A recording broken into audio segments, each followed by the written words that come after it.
అయితే ఈ 3 మాటల గురించి నేను ఆలోచిస్తూ ఉన్నప్పుడు, నేను చిన్నప్పటి నుంచి బాల్య దినాల నుంచి నేను చేసిన ఒక ప్రార్థన నాకు జ్ఞాపకం వస్తూ ఉంది. మా యొక్క స్కూల్లో ప్రతిరోజు అందరిని నుంచోబెట్టి ఈ ప్రార్థన చెప్పించేవారు. ఏంటి ఆ ప్రార్థన అంటే, అసతోమ సద్గమయ, తమసోమ జ్యోతిర్గమయ, మృత్యోర్మ అమృతంగమయ, ఓం శాంతి శాంతి శాంతి. ఇది నాకు తెలిసి కొన్ని సంవత్సరాల పాటు ప్రతిరోజు కూడా మేము రిసైట్ చేసింది. చాలామంది మనందరికీ తెలిసిందే ఈ ప్రార్థన. అయితే ఆ రోజు ఆ యొక్క ప్రార్థనలో ఉన్నటువంటి భావం, అర్థం నాకు తెలియలేదు. కానీ ఆ ప్రార్థనలో ఉన్నటువంటి అర్థాన్ని నేను గ్రహించినప్పుడు అందులో 2 ప్రాముఖ్యమైనటువంటి విషయాలు ఆ ప్రార్థనలో మనకు కనిపిస్తూ ఉన్నాయి. సమస్తమైనటువంటి భారతదేశంలో ఉన్నటువంటి సగటు మానవుడు చేసే ప్రార్థన కూడా ఇదే. ఏంటి ఆ 2 విషయాలంటే, మొట్టమొదటిది తను ఉన్న కండిషన్ ఏంటో చెప్తున్నాడు, రెండవది తను ఏది వెతుకుతున్నాడో చెప్తున్నాడు, అండ్ ఫైనల్గా తను ఏది వెతుకుతున్నాడో అది దొరికిన రోజున తను ఏమి పొందుకుంటాడో చెప్తున్నాడు.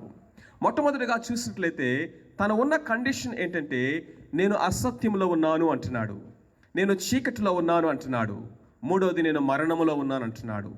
ఏమి కావాలి అని కోరుకుంటున్నాడు, దేని కొరకు వెతుకుతున్నాడంటే, నాకు వెలుగు కావాలి అంటున్నాడు, రెండవది నాకు సత్యం కావాలంటున్నాడు, నాకు జీవం కావాలంటున్నాడు.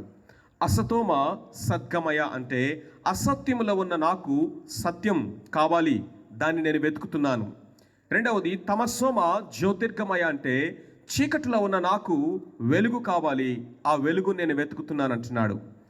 తమస్వ మృత్యోర్మ అమృతంగమయ అంటే నేను మృత్యువులో మరణములో ఉన్నాను, నాకు మరణము లేని స్థితి కావాలి. ఆ అమృతం అంటే మరణము లేని స్థితి, అంటే నిత్య జీవం కావాలి. ఇవి 3 నాకు దొరికిన రోజున నిజంగా వెతుకులాడేటటువంటి ఈ ఆత్మకు శాంతి దొరుకుతుంది. అది ఆ శ్లోకం యొక్క, ఆ ప్రార్థన యొక్క భావం. అయితే దాని గురించి నేను ఆలోచిస్తూ ఉన్నప్పుడు, మన సమస్త భారతీయులమైనటువంటి మనం అందరము కొన్ని వేల సంవత్సరాలుగా చేస్తున్నటువంటి ఆ ప్రార్థనకి క్రిస్మస్ జవాబిచ్చింది అని నాకు అర్థమైంది. ఎందుకంటే క్రిస్మస్ యొక్క వర్తమానము 3 మాటల్లో as a response, as an answer to this prayer నేను మీకు చెప్పాలని ఆశపడుతున్నాను. మొట్టమొదటిగా చూసినట్లయితే క్రిస్మస్ అనేది it is the message of light. ఎందుకంటే బైబిల్లో లూకా సువార్త అనే ఒక పుస్తకం ఉంది. ఆ పుస్తకంలో మొదటి అధ్యాయము 76వ వచనంలో రాస్తుంది. ఏమని రాస్తుందంటే, చీకటిలోను మరణ ఛాయల్లోనూ కూర్చున్న వారికి ఆయన అరుణోదయ దర్శనము అనుగ్రహించెను. చీకటిలోను మరణ ఛాయ గల ప్రదేశంలో కూర్చున్నటువంటి దేశపు జనులు జీవపు వెలుగును, అరుణోదయ వెలుగును చూశారు అని చెప్తా ఉంది. యేసు క్రీస్తు ప్రభువారు భూమి మీద జీవించిన కాలంలో ఆయన తాను పరిచయం చేసుకుంటూ ఏమన్నాడంటే, నేను లోకానికి వెలుగై ఉన్నాను అని చెప్పాడు. I am the light of the world. So యథార్థంగా మనం ఒప్పుకున్నటువంటి స్థితిలో మొట్టమొదటి స్థితి ఏంటంటే, మనం అంధకారంలో ఉన్నాము అనేది మనం చేసిన ప్రార్థనలో మనం ఒప్పుకున్నటువంటి వాస్తవం. అది చీకటి, అంధకారం అనేది దేనికి సాదృశ్యంగా ఉంటా ఉంది? భయము అనేది మానవుని యొక్క జీవితాన్ని దినమున ఏలుతూ ఉంది. ఫియర్ ఆఫ్ ఫ్యూచర్, భవిష్యత్తును గురించినటువంటి భయం. ఫియర్ ఆఫ్ ఫెయిల్యూర్, ఓడిపోతామేమనేటువంటి భయం. ఫియర్ ఆఫ్ పీపుల్, కొత్త వ్యక్తులని కొత్త ప్రాంతాలకు వెళ్ళినప్పుడు భయం. Fear of many other things, అనారోగ్యం వస్తుందేమోనని భయం. పిల్లలకు పెళ్ళిళ్ళు అవ్వేమని భయం. పెళ్ళైన వారికి పిల్లలు పుట్టవేమన్న భయము. చదువు అయిపోయిన వారికి ఉద్యోగం రాదేమనేటువంటి భయం. ఈ లోకములో కనుక మనం చూసినట్లయితే మనకు బయటికి చాలా గంభీరముగా మేకపోతు గాంభీర్యాన్ని మనం ప్రదర్శిస్తూ ఉన్నప్పటికీ we are driven and ruled by many fears of our life. మన జీవితంలో అనేక రకాల భయాల చేత మనము తరవబడుతూ ఉన్నాం. సో చీకటి అనేది భయానికి సాదృశ్యంగా ఉంటుంది. రెండవది అనుమానం. మనము ఇతరులను నమ్మలేనటువంటి పరిస్థితిలో ఉంటున్నాం. ట్రస్ట్ అనేది ఈవెన్ కుటుంబాల్లో కూడా ఈ దినాల్లో కనిపించట్లేదు, ఫ్రెండ్షిప్లో కనబడట్లేదు, వర్క్ ప్లేసెస్లో కనబడట్లేదు, సొసైటీలో అంటారా మనము ఒకరిని ఒకరు నమ్మలేనటువంటి పరిస్థితిలో నమ్మకము అనేటటువంటిది పునాదులు కదిలిపోతున్నటువంటి దినాల్లో మనం జీవిస్తూ ఉన్నాం.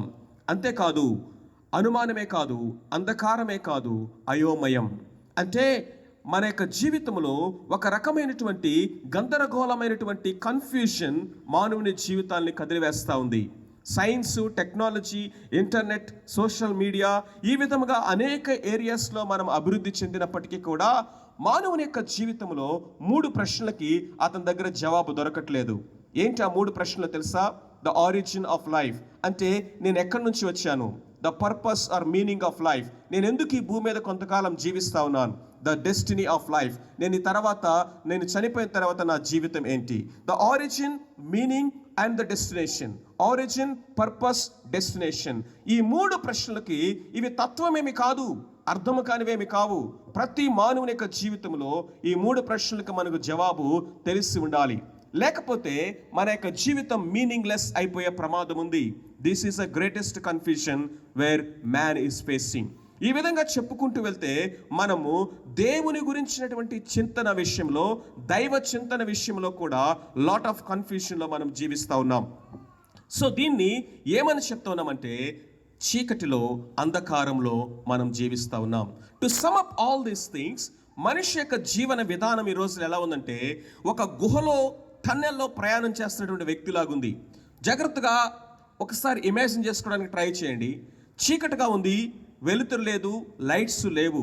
ఆ గుహలోకి కనుక మనము కార్ వేసుకొని కానీ, బైక్ వేసుకొని కానీ, లేకపోతే నడుస్తూ కానీ లోపలికి వెళ్ళామనుకోండి, ఎలా ఉంటుంది మన యొక్క లైఫ్? ప్రతి అడుగు కూడా, చీకటిలో మనం వేసే ప్రతి అడుగు కూడా అన్సర్టైన్గా ఉంటుంది, ఖచ్చితంగా ఉండదు. రెండవది, ఎక్కడికి వెళ్తున్నామో మనకి అర్థం కాదు, ఎందుకంటే కళ్ళ ముందు దారి కనిపించదు. మూడవది కనుక మనం చూసినట్లయితే ప్రతి అడుగులో భయం భయం భయం అనేది కనిపిస్తూ ఉంటుంది. సో ఈ మానవుని యొక్క మడుగుడ, మానవుని యొక్క జీవన విధానం ఈ రోజుల్లో మనం చూసినట్లయితే ఫుల్ ఆఫ్ డార్క్నెస్ అన్నదానికి ఇది మనిషి యొక్క జీవన విధానం. ఇలాంటి పరిస్థితుల్లో ఉన్నవారు ఇప్పుడు ఏమి కోరుతున్నాడు, ఏమి ప్రార్థిస్తున్నాడంటే, ఐ నీడ్ లైట్, వెలుతురు కావాలి, వెలుగు కావాలి. నాకు వెలుగు దొరికిన రోజున ఈ భయం, ఈ అజ్ఞానం, ఈ అవమానం, ఈ అంధకారం, ఈ విధమైనటువంటి అన్సర్టనిటీస్ అన్నీ కూడా పటాపంచలమైపోతాయి. నాకు వెలుగు కావాలి అని ప్రార్థన చేస్తూ ఉన్నాడు. సో క్రిస్మస్ దినాన దేవదూతలు లోకానికి వచ్చి ప్రవక్తుల ద్వారా ప్రకటించబడిన లేఖనాల్లో మనం చూస్తే ఏమి మనకు అర్థమవుతుందంటే, యేసు క్రీస్తు ప్రభువారు మానవులకి ఒక అరుణోదయ దర్శనంలాగా, అంటే చీకటిలో ఉన్నటువంటి రాత్రి ఎలాగైతే ఉదయం రాగానే అది వెలుగుమయమైపోతుందో ఆ విధముగా లోకాన్ని వెలిగించడానికి ఆయన వచ్చాడు. నిజమైన వెలుగు ఉండెను, అది లోకంలోనికి వచ్చు ప్రతి వారిని వెలిగించుచుండెను అని నిజమైన వెలుగు యేసు క్రీస్తు ప్రభువారని ఆయన గురించి పరిశుద్ధ లేఖనం బైబిల్ చెప్తా ఉంది. మై డియర్ ఫ్రెండ్స్, సో ఈ లోకంలో చాలామంది ఏం చెప్పారంటే, నా దగ్గరికి రండి, వెలుగు మార్గం ఏంటో మీకు చూపిస్తాను అన్నారు. నా దగ్గరికి రండి, నేను మీకు ఒక పుస్తకం ఇస్తాను, ఆ బుక్ చదివితే వెలుగు మార్గము, వెలుగు ఎవరు నీకు ఇవ్వగలుగుతారో ఆయన నీకు కనబడతాడు, లేకపోతే ఆయన నువ్వు తెలుసుకోవచ్చు అని చెప్పారు. అంటే you come to me, I will show some one who can give you light అని చెప్పిన వాళ్ళు ఉన్నారు. కానీ యేసు క్రీస్తు ప్రభువారు చెప్పింది తెలుసా? Come to me because I am the light, నేనే వెలుగునై ఉన్నాను అని యేసు క్రీస్తు ప్రభువారు సెలవిస్తూ ఉన్నారు. చీకటి బ్రతుకుల గురించి ఆలోచన చేస్తున్నప్పుడు ఇంకొక భావం అక్కడ ఏమి అర్థమవుతుందంటే, పాపం గాఢాంధకారానికి సాదృశ్యం. పాపము అనేది భారతదేశంలో అర్థం కానిటువంటి విషయం ఏమి కాదు. అది హైందవుడైనా, ముస్లిం అయినా, క్రైస్తవుడైనా, సిక్ అయినా, లేకపోతే ఏ విశ్వాసాన్ని అవలంబించేటటువంటి వారైనా, వారి యొక్క భక్తి వెనక ఉన్నటువంటి ఒకే ఒక ఉద్దేశం ఏంటంటే, పాపము నుంచి విముక్తి పొందాలి, మోక్షాన్ని, దేవుని యొక్క సన్నిధిని, రాజ్యాన్ని పొందుకోవాలి బై ఎనీ మీన్స్. మనం చేసే పూజల యొక్క ఉద్దేశమైనా, ప్రార్థనల యొక్క ఉద్దేశమైనా, నమాజుల యొక్క ఉద్దేశమైనా, మనం చేసేటువంటి భక్తి సంబంధమైనటువంటి కార్యకలాపాల వెనక మనిషిని డ్రైవ్ చేస్తున్నటువంటి ఉద్దేశం ఏంటంటే, to get rid of sin. అంటే జన్మ పాపము, కర్మ పాపము మనలో ఉంది అన్నటువంటి సత్యము భారతదేశంలో ఉన్న సగటు వ్యక్తికి అది అర్థము కానిటువంటి అగమ్య గోచరమైనదేమీ కాదు. అయితే ఇక్కడ సమస్య, లేకపోతే మనం ఆలోచించాల్సిన విషయం ఏంటంటే, ఈ పాపములో జీవిస్తున్నటువంటి వ్యక్తిని ఏ విధముగా విడిపించగలడు ఒక వ్యక్తి అనేటువంటి ఈ విషయాన్ని ఆలోచన చేసినప్పుడు యేసుక్రీస్తు ప్రభువారు ఒకరోజు ఆయన దేవాలయంలో కూర్చుని వాక్యం చెప్తా ఉంటే ఒక స్త్రీని ఆయన దగ్గర తీసుకొచ్చారు. ఆమె ఎవరంటే వ్యభిచారం చేస్తూ ఉండగా వారు ఆమెను పట్టుకొని ఆమెను శిక్షించడానికి తీసుకుని వచ్చారు. వీళ్ళు ఎంత గొప్ప గనులంటే పురుషుని వదిలేశారు, స్త్రీని పట్టుకొచ్చారు. ఈ స్త్రీని రాళ్ళతో కొట్టి చంపుతారంట వీళ్ళు. ఎందుకంటే వారు న్యాయాన్ని, చట్టాన్ని, ధర్మశాస్త్రాన్ని నెరవేర్తించడానికి వచ్చినటువంటి వేషధారులు. ఇప్పుడు యేసుక్రీస్తు ప్రభువారి దగ్గరికి వచ్చి ఈమెను రాళ్ళతో కొట్టి చంపాలి, నువ్వేం చెప్తావో చెప్పు అంటున్నారు. ఆయన మౌనంగా కూర్చున్నాడు. ఇన్సిస్ట్ చేస్తూ అడుగుతుంటే ఆయన తలపైకెత్తి ఒక మాట అన్నాడు. ఏమన్నాడు తెలుసా? మీలో పాపము లేని వాడెవడో మొదటి రాయి ఆ మీద వేయండి అని చెప్పాడు. ఆ మాట వాళ్ళు విన్నారో లేదో, ప్రతి వాడును తమ తమ హృదయములో గుర్చబడి, మనస్సాక్షి చేత ఒప్పించబడి లేకపోతే గద్దించబడి వాళ్ళు తెచ్చిన రాళ్ళు అక్కడే పడేసి ఎవరి దారిన వాళ్ళు ఇంటికి వెళ్ళిపోయారట. జాగ్రత్తగా వినండి ప్రియులారా, ఆ రోడ్డు మీద అక్కడ పడి ఉన్నటువంటి రాళ్ళు ఏమని సాక్ష్యం ఇస్తున్నాయో తెలుసా? ఇప్పటి వరకు చేతిలో ఉన్నాయి, ఆ చేతిలో ఉన్న రాళ్ళము ఇప్పుడు రోడ్డు మీద పడినాయి. వాళ్ళందరూ కూడా కనుమరుగైపోయారు. అక్కడ ఖాళీగా ఉన్నటువంటి ఆ రాళ్ళు ఏం చెప్తున్నాయో తెలుసా? ఈ రాళ్ళు పట్టుకొచ్చిన ప్రతి వాడు కూడా అలాంటోడే, అందుకే పడేసి వెళ్ళిపోయారు. యేసుక్రీస్తు ప్రభువారు అన్న మాట ఏంటో తెలుసా? అమ్మా, ఎవరునూ నీకు శిక్ష విధించలేదా? ఎవరు విధించలేదు ప్రభా, అందరూ ఎవరి పాటుకు వెళ్ళిపోయారు. నేను నీకు శిక్ష విధించను, ఇక నువ్వు వెళ్ళి పాపము చేయకము. ఆ మాటలో ఉన్న భావం ఏంటంటే, యేసుక్రీస్తు ప్రభువారు లోకానికి వచ్చింది పాపులను శిక్షించడానికి కాదు. That is a good news. యేసుక్రీస్తు ప్రభువారు లోకానికి వచ్చింది జడ్జిమెంట్ చేయడానికి, తీర్పు చేర్చడానికి, శిక్ష విధించడానికి కాదు, రక్షించటానికి. క్రిస్మస్ శుభదినాన లోకానికి అందించబడినటువంటి గొప్ప శుభవార్త ఏంటంటే, ఇదిగో దావీదు పట్టణమందు అంటే బెత్లెహేముపురములో రక్షకుడు మీ కొరకు పుట్టి ఉన్నాడు. తన ప్రజలను వారి పాపము నుండి ఆయనే రక్షించిన గనక ఆయనకి యేసు అన్న మాటకి రక్షకుడు అని అర్థము. So my friends, Christmas is introducing us a savior who is the greatest need of man kind. సమస్త మానవాళి యొక్క అతి ఉన్నతమైనటువంటి అక్కర అయినటువంటి రక్షకుణ్ణి మనకు పరిచయం చేస్తుంది. ఒకసారి ఆలోచన చేయండి. ఒక డాక్టరు పేషెంట్ని చంపేశాడు, ఎందుకంటే రోగం కూడా పోతుందని. ఆ డాక్టర్ని మీరు ఏమంటారు? రోగం పోవాలని రోగిని చంపేసే డాక్టర్ని ఏమంటారు మీరు? లాజిక్ బాగానే ఉంది, కానీ డాక్టర్ని పట్టుకొని చెప్పుతో కొడతారు. ఎందుకని? నువ్వు డాక్టర్ వృత్తి చదివింది రోగిని చంపడానికి కాదు, రోగిలో ఉన్న రోగాన్ని చంపి రోగిని బ్రతికించాలి. డాక్టర్ యొక్క వృత్తి అది, డాక్టర్ యొక్క ధర్మం అది. అప్పుడే ఆ డాక్టర్ని మనం అప్రిషియేట్ చేస్తాం. In the same way my dear friends, రక్షకుడు అంటే, దేవుడు అంటే ఎవరో తెలుసా? దేవుడిని ఎవరిని మనం అనాలి తెలుసా? పాపిని రక్షించి అతనిలో ఉన్న పాపాన్ని తీసివేసేవాడిని. పాపాన్ని చంపి పాపిని రక్షించేవాడు దేవుడు. ఇప్పుడు యేసుక్రీస్తు ప్రభువారు లోకానికి వచ్చింది పాపులందరినీ సంహరించడానికైతే ఎవడు మిగలడు, ఒక్కరు కూడా మిగలడు. ఎందుకో తెలుసా? చిన్నప్పుడు నాకు నేర్పించిన ఇంకొక ఆ యొక్క శ్లోకం గుర్తొస్తుంది, చెప్తాను వినండి. పాపోహం పాపకర్మాహం పాపాత్మ పాప సంభవ త్రాహిమాన్ దేవ శరణగత వత్సల అన్యదా శరణం నాస్తి. ఆ భావం ఏంటో తెలుసా?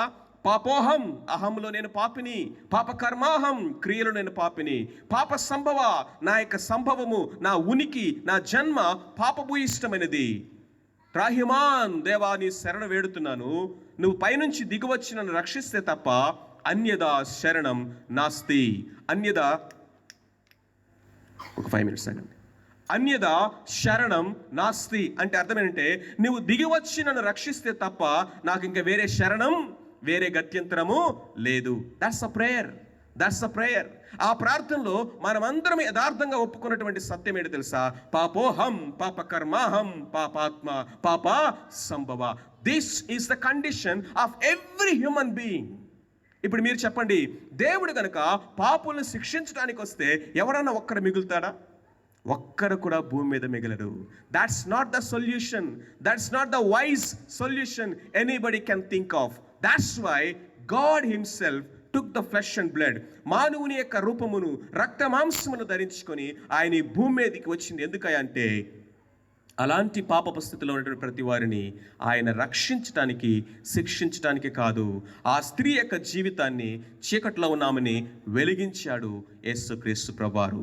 రెండవ మాట, what is the message of Christmas అంటే it is the message of life. Message of life, message of life. Yohanu సువార్త 10:10లో ఒక మాట రాస్తుంది, గొర్రెలకు జీవము కలుగుటకును అది సమృద్ధిగా కలుగుటకు నేను వచ్చి ఉన్నాను. పునరుద్ధానము జీవమును నేనే. యేసుక్రీస్తు ప్రభువారు చెప్పినటువంటి ఇంకొక గ్రేటెస్ట్ క్లెయిమ్ ఏంటంటే, మొట్టమొదటిది ఐ యామ్ ద లైట్, రెండవది I am the life. I am the life. మనము మృత్యోర్మ అమృతంగమయ అని ప్రార్థన చేస్తున్నటువంటి మనకి యేసు ప్రభువారు ఇచ్చినటువంటి జవాబు ఏంటంటే, నేనే జీవమును, నేనే జీవమును. సమృద్ధి అయిన జీవము అంటే అర్థం ఏంటో తెలుసా? మనలో జీవం ఉంది కాదంటలా, కానీ మనలో ఉన్నటువంటి లైఫ్ అనేది మనము తప్పుని తప్పుగా ఇది నేను చేయొద్దు అని ఆశ ఉన్నప్పటికీ చేయకుండా ఉండలేనటువంటి ఆ యొక్క స్థితిలో మనం జీవిస్తూ ఉన్నాం. దాన్ని ఓవర్కమ్ చేసేటువంటి జీవితం లేదు. ఒక పక్షవాయువు గలవాడు అక్కడ పడి ఉన్నాడు అనుకోండి, అతని దగ్గరకు ఒక పాము వస్తూ ఉంది. ఆ పాము అతని కరుస్తుందని తెలుసు, అది విషపూరితమని తెలుసు, నేను లేచి పరిగెత్తాలి అని అనిపిస్తూ ఉంది. కానీ అతడు పక్షవాత రోగం వచ్చినవాడు కాబట్టి లేవలేడు, పరిగెత్తలేడు, పాము కాటును తప్పించుకోలేడు. పాము రానే వచ్చింది, కరిచింది, అతడు పడి చనిపోయాడు. ఇప్పుడు ప్రశ్న ఏంటంటే, పాము అతని కరవక ముందు అతనిలో లైఫ్ ఉందా లేదా? ఉంది. కానీ ఆ లైఫ్ అతడు లేచి పాము కాటును తప్పించుకోగలిగినంత సమృద్ధిగా అయితే అతనిలో లేదు. In the same way my friends, మనిషి యొక్క పరిస్థితి ఏంటో తెలుసా? మేలైనది చేయాలన్న ఆశ ఉంది, కానీ అట్టిది చేయటం మన వల్ల కావట్లేదు. కీడు చేయకూడదు అనిపిస్తూ ఉంది, కానీ చేయకుండా ఉండలేకపోతున్నాం. ఏది చూడకూడదో తెలుసు, కానీ మన చూపు, మన దృష్టి అంతా దాని మీదగే. మన మాటల్లో, మన ఆలోచనలో, మన ప్రవర్తనలో అనేక సార్లు మనం ఒంటరిగా ఉన్నప్పుడు ఎన్నిసార్లు మనకు మనమే జడ్జిమెంట్ తీసుకుంటాం. ఛీ, ఇలా మాట్లాడానేంటి, ఛీ, అలా ప్రవర్తించానేంటి, నేను ఇలా ఉండకూడదని ఎన్నిసార్లు ప్రయత్నం చేసినా నా వల్ల కావట్లేదేంటి? మార్క్ ట్వైన్ అనేటువంటి ఒక ఆయన ఏమన్నాడు తెలుసా? సిగరెట్లు మానేయటం చాలా ఈజీ, ఎందుకంటే నేను ఇప్పటికీ 120 సార్లు మానేశాను అన్నాడట. That's the condition. మా మేనమామ అంటే మా మమ్మీ వాళ్ళ యొక్క అన్నయ్య, ఒంగోలు మాది, అక్కడ హెడ్ కానిస్టేబుల్గా ఆయన రిటైర్డ్ అవ్వకముందే చనిపోయాడులేండి. ఆయన చైన్ స్మోకర్ అండ్ భయంకరమైనటువంటి ఆల్కహాల్ ఎడిక్ట్ అనమాట, మందు తాగుతాడు. సో డాక్టర్ ఒకరోజు ఆయన పిలిచి ఏం చెప్పాడు తెలుసా? సార్, మీరు ఒక్క సిగరెట్ వెలిగించినా కానీ మీరు ఎప్పుడు మీ గుండె ఆగిపోతుందో తెలియదు. అంత దారుణమైన కండిషన్లో మొత్తం అన్నీ చెడిపోయినాయి. ఇప్పుడు మీరు మందు తాగకూడదు, అంతకంటే ప్రాముఖ్యంగా ఒక్క సిగరెట్ కూడా మీరు వెలిగించకూడదు, ఎప్పుడు చనిపోతారో మీరు తెలియదు, అలాంటి కండిషన్లో ఉన్నారని చెప్పాడు. మా మమ్మీ ఒకరోజు ఆయన దగ్గరికి వెళ్ళి అడిగింది, ఇలాంటి భయంకరమైన కండిషన్లో ఉన్నటువంటి నీవు నీ భార్య కోసం, నీ 2 కుమార్తెల కోసమైనా సరే నువ్వు దాన్ని మానేయచ్చు కదా అని అడిగితే ఆయన చెప్పిన మాట ఏంటో తెలుసా? విత్ టీయర్స్ ఆయన చెప్పిన మాట ఏంటో తెలుసా? ప్రతిరోజు ఆఫీస్ నుంచి నేను ఇంటికి రావడానికి బయటకు వచ్చినప్పుడు నా యొక్క మనస్సును, నా యొక్క ఇచ్ఛను, విల్ని దృఢపరచుకొని ఈరోజే లాస్ట్ డే, నేను ఇంకా మందు షాపులోకి వెళ్లకుండా ఇంట్లోకి అడుగు పెట్టాలని ఒక దృఢ సంకల్పంతో బయటకు వస్తాడట. With all his will, with all his power, with all his ability, he took a decision every day to come out from office to home without drinking. ఆయన చెప్పింది ఏంటో తెలుసా? ఆ మందు షాపు దాడుతూ ఉన్నప్పుడట తనలో ఒక రకమైనటువంటి దడ, ఒక రకమైనటువంటి టెన్షన్ స్టార్ట్ అయిపోయిందట. ఆయన అంటాడు కదా, నేను పరిగెత్తుకొని వెళ్దాం అనిపించేది నాకు, కానీ ఎవడో నన్ను కట్టేసి, ఎవడో నా వీపును కట్టి వెనక్కి గుంజినట్లుగా, లాగేసినట్లుగా నేను మళ్ళీ పరిగెత్తుకుంటూ అక్కడికి వెళ్ళి తాగి వస్తా ఉన్నాను. ఏం చేయమంటావు, నా వల్ల కావట్లేదు. My own family member story ఇది. I know many of the families may not be drinking, may not be smoking, but something else, something else, something else. అది మన యొక్క జీవితాన్ని, అది ఈటెన్ అలైవ్. మీరు ఎప్పుడన్నా సరే నేషనల్ జియోగ్రఫీ ఛానల్స్ చూసారా? హైనాస్ అని ఉంటాయి. అవి భయంకరమైనటువంటి వేట కుక్కలు అనమాట. అవి ఎంత క్రూరమైనవంటే, లేడి పిల్లలు, జింక పిల్లలు లాంటివి కనుక దొరికితే అది బ్రతికుండగానే దాన్ని తినేస్తుంది. దీన్ని ఏమంటారంటే ఈటెన్ అలైవ్ అంటారు ఆ పరిస్థితిని. మన యొక్క జీవితాల్లో కూడా అనేకమైనటువంటి వ్యసనాలు, అనేకమైనటువంటి అలవాట్లు, అనేకమైనటువంటివి ఈటెన్ అలైవ్ లాగా మనల్ని తినేస్తున్నాయని తెలిసినా కానీ లేవలేని, లేచి పరిగెత్తలేని, నో అని చెప్పలేని పరిస్థితిలో మనమందరం ఉన్నాము. ఇది కఠినమైన వాస్తవం. ఇలాంటి కండిషన్లో ఉన్న వారికి సమృద్ధి అయిన జీవాన్ని ఇవ్వడానికి యేసు ప్రభువారు వచ్చారంటండి. The ability, the strength to say no to no, yes to yes. This is a real life. This is abundant life. And this is the promise of Christmas. యేసు క్రీస్తు ప్రభువారు ఎందుకు వచ్చారు ఈ లోకానికంటే, నేను సమృద్ధి అయిన జీవాన్ని, నిత్య జీవాన్ని ఇవ్వడానికి నేను వచ్చానని ఆయన చెప్పాడు. మూడవది, and I'll close, what is the message of Christmas? మొట్టమొదటిది, it is a message of light. రెండవది, it is a message of life. మూడవది, it is a message of love. Message of love. దేవుని యొక్క వాక్యం ఏం చెప్తుంది తెలుసా? యోహాను సువార్త 3:16లో, దేవుడు లోకమును ఎంతో ప్రేమించెను. For God so loved the world that he gave his only begotten son. నేను ఒక వ్యక్తిని ఎంతగా ప్రేమిస్తున్నాను అనేది దేని మీద ఆధారపడిందో తెలుసా? నేను ఆయనకి ఏమి ఇస్తున్నాను అనే దాని మీద ఆధారపడింది. So the greatest love demonstrated in greatest gift. మనం ఎంత విలువైనది, ఎంత ప్రశస్తమైనది ఇతరులకు ఇస్తామో దాన్ని బట్టి మన ప్రేమ ఎంత గొప్పదో మనము వ్యక్తపరుస్తాం. ఇన్ ద సేమ్ వే దేవుడు మనల్ని ఎంతగా ప్రేమిస్తా ఉన్నాడు అనేది ఎలా డెమాన్స్ట్రేట్ చేశాడు? My friends, it is very easy to define love. It is very easy to pronounce love. ప్రేమను గురించి పాడటం ఈజీ, ప్రేమను గురించి చెప్పటం ఈజీ, ప్రేమను గురించి రాయటం ఈజీ, ప్రేమను గురించి సినిమాలు తీయటం చాలా ఈజీ. కానీ ప్రేమని మనము క్రియలలో డెమాన్స్ట్రేట్ చేయటం అనేది చాలా కష్టం. ఎందుకో తెలుసా? Love always demands giving, and the greatest giving is the greatest love. దేవుడు మనల్ని ఎంతగా ప్రేమిస్తున్నాడో చూడండి. ఆయన తన కుమారుని మన కొరకు సిలువ మీద బలిగా అర్పించాడట. ఇక్కడ చాలామంది తల్లులు, తండ్రులు ఉన్నారు. మీ పిల్లలు చాలా చిన్న వయసులో ఇన్ఫాంట్స్గా ఉన్నప్పుడు, నెలల బేబీగా, సంవత్సరాల బేబీగా ఉన్నప్పుడు కంటి మీద కునుకు లేకుండా మీరు గడిపిన రాత్రులు మీకు గుర్తున్నాయా? నాకు గుర్తున్నాయి. మా ఇంట్లో ఒక చిన్న సైజు మెడికల్ షాపే ఉండేది. ఏ టైంలో వాడు తుమ్ముతాడో తెలియదు, ఎప్పుడు జ్వరం వస్తుందో తెలియదు, ఎప్పుడు దగ్గుతాడో తెలియదు. మనకి జ్వరం వస్తే పారాసిటమాల్ వేసుకొని ఆఫీస్కి వెళ్తాం. కానీ మన పిల్లవాడికి కొంచెం ఒళ్ళొచ్చి చేస్తే మనకు కాళ్ళు చేతులు ఆడవు, గిలగలా కొట్టుకుంటాం. నాకు తెలిసిన ఒక డాక్టర్ ఫ్రెండ్ ఉన్నాడు. వాడు చాలా అందరికీ ట్రీట్మెంట్ ఇస్తాడు. కానీ వాళ్ళ పిల్లవాడికి కనుక ఏదైనా చిన్నదైతే వీడి గిలగలా కొట్టుకుంటాడు. అరే, నువ్వు అందరికీ ట్రీట్మెంట్ ఇస్తావు, మీ పిల్లవాడికి జ్వరమే కదా వచ్చిందంటే, father is always a father రా అంటాడు. మై ఫ్రెండ్స్, దేవుడు మనల్ని ఎంతగా ప్రేమిస్తున్నాడంటే, he gave his son to die on the cross. మన కొరకు తన కుమారుణ్ణి మన పాపముల కొరకు బలి చేశాడు. దేవుని యొక్క ప్రేమ అత్యున్నతంగా ఎక్కడ ప్రదర్శించబడిందంటే, when he offered his son on the cross of Calvary. I'll just give you an example and I'll wind up. ఒక రైల్వే ఎంప్లాయీ ఉన్నాడట. లండన్లో జరిగింది ఇది అంటారు, రియల్ స్టోరీ అంటారు, but I don't know, but the story is very beautiful. ఒక cantilever bridges మీకు తెలుసు, ఒకవైపు ఫిక్స్ అయి ఉంటుంది, ఇంకొక వైపు మూవ్ అవుతూ ఉంటుంది అది. సో లండన్లో థేమ్స్ రివర్ మీద అలాంటి బ్రిడ్జెస్ ఉన్నాయి, ఇప్పటికీ ఉన్నాయి. సో అది ఓడలు వచ్చినప్పుడు ఏం చేస్తారంటే ఆ బ్రిడ్జ్ని ఇట్లా లిఫ్ట్ చేస్తారు. ఆ ఓడ వెళ్ళిపోగానే దాన్ని ఇలా క్లోజ్ చేస్తారు, సో దట్ దాని నుంచి ట్రైన్స్ వెళ్తాయి. సో అది రైల్ కమ్ షిప్స్ వెళ్ళేటటువంటి బ్రిడ్జ్ అనమాట. సో ఆ కంట్రోలింగ్ సిస్టమ్ మొత్తాన్ని ఆపరేట్ చేసే ఒక ఎంప్లాయీ ఉన్నాడు. ఆ రోజు సెలవు దినం కాబట్టి వాళ్ళ 4 సంవత్సరాల వయసు ఉన్నటువంటి బాబు, maybe first or second class చదువుతున్నాడు, ఫస్ట్ క్లాస్ అనుకుందాం. ఆ క్లాస్ చదువుతున్నటువంటి అబ్బాయి వాళ్ళ డాడీ తోటి ఆ నది దగ్గర చేపలు పట్టుకుంటూ ఆడుకుంటానని వాళ్ళ డాడీ దగ్గరికి వచ్చాడు. సో వాళ్ళ డాడీ అక్కడ బిజీగా ఉన్నాడు, ఈయన నది ఒడ్డున ఆడుకుంటా ఉన్నాడు. షిప్ వస్తుంది కాబట్టి ఏమైంది, దీన్ని ఓపెన్ చేస్తారు బ్రిడ్జ్ని. బట్ కొద్ది నిమిషాల్లో ఈ బాబు నోటీస్ చేసిందంటే అటువైపు నుంచి దట్టమైన పొగ కనిపిస్తూ ఉంది. వండర్ అనిపించింది, ఎందుకంటే బొగ్గు ఇంజిన్లు కదా, ట్రైన్ వస్తూ ఉంది అనేది వీరికి అర్థమైపోయింది. వాళ్ళ డాడీ అక్కడ లేడు, ఈ అబ్బాయి చాలా దూరంగా ఉన్నాడు కింద. సో వాళ్ళ డాడీకి గట్టిగా అరిచి చెప్తున్నా కానీ అర్థం కావట్లా. డాడీ ట్రైన్ వస్తూ ఉంది, you have to close the bridge అంటున్నాడు.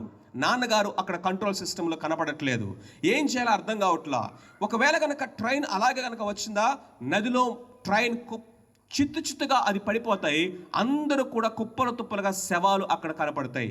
ఈ చిన్న పిల్లవాడు దీని మొత్తాన్ని ఇమాజిన్ చేసుకోగలుగుతున్నాడు. ముందున్నటువంటి ఆ భయంకరమైనటువంటి కెటాస్ట్రాఫిక్ ఆ యాక్సిడెంట్ని ఊహించుకుంటా ఉన్నాడు. ఏం చేయాలి? డాడీ ఏమో అరిస్తే కనబడట్లేదు, అక్కడేమో ఈ బ్రిడ్జ్ ఏమో ఓపెన్ చేస్తుంది. ఏం చేద్దామని ఒక్కసారిగా అనుకున్నాడు. ఏముంది అక్కడ బాక్స్ ఒకటి ఉంటుంది, ఆ బాక్స్ ఓపెన్ చేసి దాంట్లో ఒక లీవర్ ఉంటుంది. అది లీవర్ని పుల్ చేయడమే కదా, మా డాడీ రోజు చేసేది కదా, నేను చూసేదే కదా, మా డాడీ లేడు, నేను చేద్దామని చెప్పేసి వెళ్ళాడు. ఆ బాక్స్ ఇట్లా ఓపెన్ చేశాడు, ఆ లివర్ని పుల్ చేస్తున్నాడు. ఈ పిల్లవాడికి స్ట్రెంగ్త్ సరిపోవట్లా, లోపలికి అల్లా వంగి ఆ లివర్ని ఇట్లా పుల్ చేస్తూ ఉంటే వాడు లోపల పడిపోయాడు ఆ బాక్స్లో. ఎప్పుడైతే వాడు లివర్ని ఇట్లా పుల్ చేస్తూ ఉన్నాడో వాడి డాడీ చూసి గట్టిగా పరిగెత్తుకొని వచ్చి తీసేలోపే వాడు లోపల పడిపోయాడు. ట్రైన్ వస్తూ ఉంది, పిల్లవాడేమో అక్కడ పడిపోయినాడు. ఇప్పుడు కనుక పిల్లవాడిని రక్షించుకుందాం అనుకుందామా, ట్రైన్ యాక్సిడెంట్ అవుతుంది, కొన్ని వేల మంది చచ్చిపోతారు. ఆ వేల మందిని రక్షించి లివర్ని పుల్ చేయాలా, పిల్లవాడు చచ్చిపోతాడు. ఇప్పుడు డాడీకి ఏం అర్థం కావట్లా, పిచ్చెక్కిపోతుంది, గట్టిగా అరుస్తున్నాడు. ఏం చేయాలి, సమయం లేదు. వెంటనే తన 2 కళ్ళు గట్టిగా మూసుకొని తను గట్టిగా వెర్రి కేక పెట్టి అరుస్తూ ఆ లివర్ని పుల్ చేసేసాడు. ఆ బ్రిడ్జి, కొన్ని వేల టన్నుల బరువు ఉండేటువంటి ఆ ఐరన్ బ్రిడ్జి ఒక్కసారిగా వచ్చి ఆ యొక్క ఏ విధంగా అట్లా పడగానే ఆ దాని కింద అబ్బాయి క్రష్ అయిపోయాడు. Not even powder, squeeze like a juice. ఆ ఆనవాళ్ళు కూడా కనపడకుండా ఆ అబ్బాయి స్మాష్ అయిపోయాడు. ట్రైన్ వెళ్ళిపోతూ ఉంటే పిచ్చి పట్టివాడు అరిచి కేకలు వేసి ఏడుస్తున్నట్లుగా అన్కంట్రోలబుల్గా ఆ తండ్రి ఏడుస్తూ ఉన్నాడు. ఆ ట్రైన్లో ఉన్న వాళ్ళు ఎలా ఉన్నారు తెలుసా? కొంతమంది పేకాట ఆడుకుంటున్నారు, కొంతమంది అంత్యాక్షరి ఆడుతున్నారు, కొంతమంది ఒంటరితనంలో అక్కడ కిటికీలో కూర్చొని దీనంగా చూస్తూ ఉన్నారు, కొంతమంది డ్రగ్స్ ఎక్కించుకుంటున్నారు, కొంతమంది పడుకొని నిద్రపోతున్నారు, ఏమీ చింత లేదన్నట్లుగా. కానీ ఇక్కడ ఒక తండ్రి తన సొంత కుమారుని వీళ్ళందరినీ బ్రతికించడానికి సాక్రిఫై చేశాడు. My friends, listen to this. ఆ తండ్రి యొక్క ప్రేమ ఎంత గొప్పదంటే తనకు ప్రాణానికి ప్రాణమైన తన కుమారుని బలి చేసి ఈ ట్రైన్లో ఉన్నటువంటి అనేక వేల మందిని బ్రతికించాడు. క్రిస్మస్ మనకు అందించేటటువంటి వర్తమానం ఏంటో తెలుసా? తండ్రి అయినటువంటి దేవుడు తన కుమారుని లోకానికి పంపాడు. కుమారుడు అంటే బయలాజికల్గా ఊహించుకోబాకండి, మనకు పుట్టినట్లుగా దేవుడు కూడా పిల్లలు పుడతారు అనుకోబాకండి. సో క్రైస్తవ విశ్వాసంలో తండ్రి, కుమార, పరిశుద్ధాత్మ అను 3 ఏక దైవాన్ని నమ్ముతాము. వారు దైవత్వంలో సమానమే. అయితే ఆ త్రిత్వంలోని 2వ వ్యక్తి రక్త మాంసములు ధరించుకొని ఇష్టపూర్వకముగా ఆ సిలువనెక్కడానికి మన కొరకు బలియాగం అవ్వడానికి వచ్చాడు. ఇందులో ప్రేమ కలదు అంది. ఇందులో ప్రేమ కలదు. మనము దేవుని ప్రేమించటమని కాదు, ఆయనే మొదట మనల్ని ప్రేమించి మనం ఆయన పిల్లలు అగునట్లు తన కుమారుణ్ణి మన కొరకు బలిగా అర్పించెను. This is Christmas. సందేశం యొక్క కంక్లూషన్ ఏంటో తెలుసా? మన కొరకు ఒక వ్యక్తి మన పాపముల నిమిత్తమై ఆ సిలువ మీద మరణించాడు కాబట్టి ఆ పాపం యొక్క శిక్ష మనం పొందాల్సిన అవసరం లేదు. My friends, listen to this greatest good news. ఈ ప్రపంచంలో ఎవరు ఇవ్వలేని, ఎవరు కూడా ప్రకటించలేని ఒక గొప్ప శుభ సందేశము, great good news for all, అందరికీ ఏంటో తెలుసా? Because someone died for our sins, we need not die in sin. Because someone paid for our sins, you need not pay. A lawyer నన్ను అడగండి, ఏ జడ్జి గారిని అడగండి, ఏ యొక్క పీనల్ కోడ్ దగ్గరికి వెళ్ళి అడగండి. If you find a substitute for your punishment, you need not be punish. నీ శిక్ష ఇంకొక వ్యక్తి భరిస్తానని నీ స్థానంలో గనక నిలబడితే, ఆ వ్యక్తి గనక నీ శిక్షను పొందుకుంటే కోర్టు వారు నిన్ను స్వేచ్ఛగా వదిలేస్తారు, కేసు కొట్టేస్తారు. ఎందుకో తెలుసా? Someone died his death, someone paid his debt. నీ డెట్, మన పాప రుణాన్ని చెల్లించడానికి, మన పాప శిక్షను భరించడానికి యేసు క్రీస్తు ప్రభువారి లోకానికి వచ్చాడు. కాబట్టి లోకమంతా కూడా చాటి చెప్పవలసినటువంటి శుభ సందేశం ఏంటి తెలుసా? పాపం వల్ల వచ్చి జీతము మరణము, ఆ మరణాన్ని ఇంకొకరు పొందారు. నువ్వు ఇదిగో నిత్య నరక అగ్ని గుండానికి వెళ్ళాల్సిన అవసరంలా, ఆ జడ్జిమెంట్లో నిలబడాల్సిన అవసరంలా, ఆ తీర్పు పొందాల్సిన అవసరం లేదు. God is satisfied with the death of his son, so he can freely forgive you, he can freely accept you, and he can freely receive you. This is the greatest good news. 25 సంవత్సరాల క్రితము ఈ శుభవార్త నాకు వినపడింది. దైవ చింతనలో, దైవాన్వేషణలో వెతుకుతున్న నాకు ఈ గుడ్ న్యూస్ కనపడింది, వినబడింది. ప్రియులరా, someone died for me, someone paid for my debt. So ఆ దినాన నేను ప్రభు అయిన యేసుక్రీస్తును నా సొంత రక్షకుడిగా అంగీకరించడం జరిగింది. నేను హైందవ మతంలో నుంచి క్రైస్తవ మతంలోకి మారలా. I'm very sorry to say this. నా ప్రాబ్లం ఏంటో నాకు అర్థమైంది, నాకు సొల్యూషన్ దొరికింది. And that solution is Jesus Christ, the saviour of the world. And if you accept like I accepted, and he will become not only the savior of the world but your savior, personal savior. Christmas బెత్లెహేములో పుట్టినప్పుడు సర్వలోకానికి పర్వదినం, సర్వలోకానికి పండుగ. కానీ ఆ క్రీస్తు నీ హృదయంలోనికి వచ్చినప్పుడు నీకు వ్యక్తిగతంగా అది Christmas. He came to save when we are in lost. This is a good news. ఈ గుడ్ న్యూస్ను ప్రకటించడానికే ఈ యొక్క ఏర్పాట్లు. Thank you very much for listening patiently. God bless you all.